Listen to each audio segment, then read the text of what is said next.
खबर फिरोजाबाद से। एक निजी कार्यक्रम में आए सपा राष्ट्रीय महासचिव प्रोफेसर रामगोपाल यादव मीडिया से की वार्ता। सपा के राष्ट्रीय महासचिव प्रोफेसर रामगोपाल यादव ने फिरोजाबाद में दिया बयान। एसआईआर पर सरकार को घेरते हुए कहा कि चुनाव आयोग द्वारा एसआईआर का जो समय बढ़ाया गया है उसमें आशंका इस बात की है कि अधिकारियों पर मंत्री लोग दबाव डालकर कुछ फर्जीवाड़ा करवाना चाहते हैं।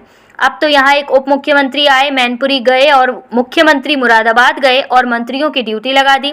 मीटिंग करते हैं अधिकारियों के साथ और कहीं अखबार में ये न निकल जाए, इसलिए कहते हैं कि हमने अपने पार्टी पदाधिकारियों के साथ मीटिंग की। हमने इलेक्शन कमीशन से शिकायत की और सबूत दिया कि ये मिनिस्टर एसआईआर पर चर्चा कर रहा है, तो अगले दिन अखबार से खंडन छपवा दिया। ये सब घपला करने को कह रहे हैं। हमारे कार्यकर्ता हर बूथ पर तैयार हैं, कोई गड़बड़ी नहीं होने देंगे। इंडिगो पर बोले रामगोपाल यादव। कहा, हमें ये सोचना चाहिए कि ये सब हुआ कैसे। जो सिविल एविएशन मिनिस्ट्री है उसका आदेश आया कि आप अपने पायलट को सप्ताह में रेस्ट देंगे, तो रेस्ट करने लगे। हजारों यात्रियों पर असर पड़ा।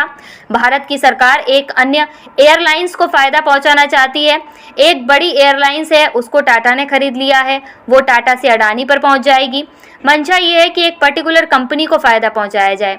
सोनिया गांधी पर वोटर लिस्ट में नाम दर्ज कराने के सवाल पर कहा, वो छोटा आरोप है, ये बहुत मूर्ख लोग हैं जो आरोप लगा रहे हैं, ऐसा कहा। प्रदेश में सरकार द्वारा एस्मा लगाने के सवाल पर बोले रामगोपाल यादव। कहा, देश में पहले से ही एस्मा लगा है, पूरे देश में एस्मा से बड़ी इमरजेंसी है। सोशल मीडिया पर कोई किसी के खिलाफ गाली देता रहे, कुछ नहीं, पर एक भी मंत्री या मुख्यमंत्री के खिलाफ एक भी शब्द बोल दिया तो मुकदमा कायम हो जाएगा। इस बात की है कि अधिकारियों पर मंत्री लोग दबाव डालकर कुछ फर्जीवाड़ा करवाना चाहते हैं। पता तो कल तक हो ही गई है एसआईआर सब। अब जो है, जैसे यहाँ एक उप मुख्यमंत्री आए, एक मुख्यमंत्री मैनपुरी गए उप मुख्यमंत्री, और मुख्यमंत्री गए मुरादाबाद और मंत्रियों की ड्यूटी लगा दी। मीटिंग करते हैं अधिकारियों के साथ, तो अखबार में कहीं न निकल जाए, इसलिए कहते हैं कि हमने अपनी पार्टी के लोगों के साथ बात की। मैंने इलेक्शन कमीशन से शिकायत की और सबूत दिया कि देखिए ये एसआईआर पर चर्चा कर रहा मिनिस्टर, तो उस अखबार से दोबारा अगले दिन खंडन छपवा दिया। कब वो तो अपने कार्यकर्ताओं से बात की थी, अधिकारी कोई उसको नहीं था, और हमारे पास फोटो होते हैं सब सारी हैं। तो ये घपला करने के लिए सब कर रहे हैं, लेकिन हमारे कार्यकर्ता हर बूथ पर तैयार है, कोई गड़बड़ी नहीं होने देंगे। बात चल रहा है जिसमें काफी समय देखिए ऐसा है, हम लोगों को उसके कारण पे जाना चाहिए कि इंडिगो की सेवाओं में अस्त व्यस्तता आई क्यों। एक जो सिविल एविएशन मिनिस्ट्री है उसका एक आदेश आया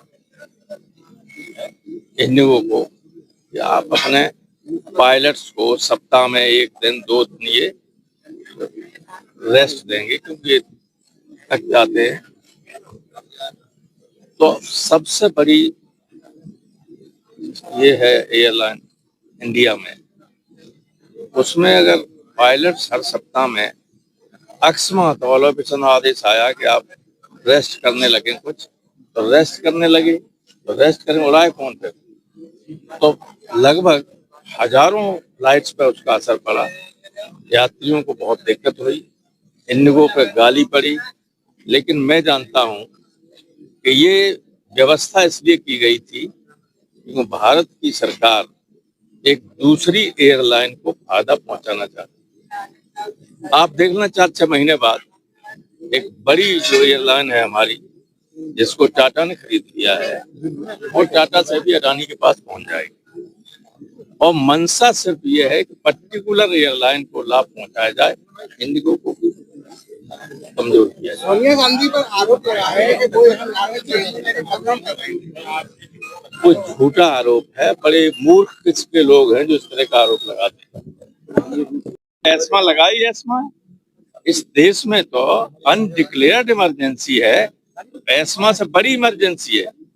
आप देखिए कि सोशल मीडिया पे चाहे जो चाहे जिसको गाली देता रहे, कुछ नहीं, लेकिन अगर एक बयान भी किसी ने मुख्यमंत्री, मंत्री, सरकार के खिलाफ दे दिया तो मुकदमा कायम हो जाता है। अब सीधा पर ये हुआ है, अभी कार्रवाई में आरोपियों की नहीं हो पा अभी असली आरोपी तो उन पर हो ही नहीं सकती है, क्योंकि असली आरोपी किन से जुड़े हुए हैं, किन के लिए कमा रहे थे, एवरीबडी नोज इट।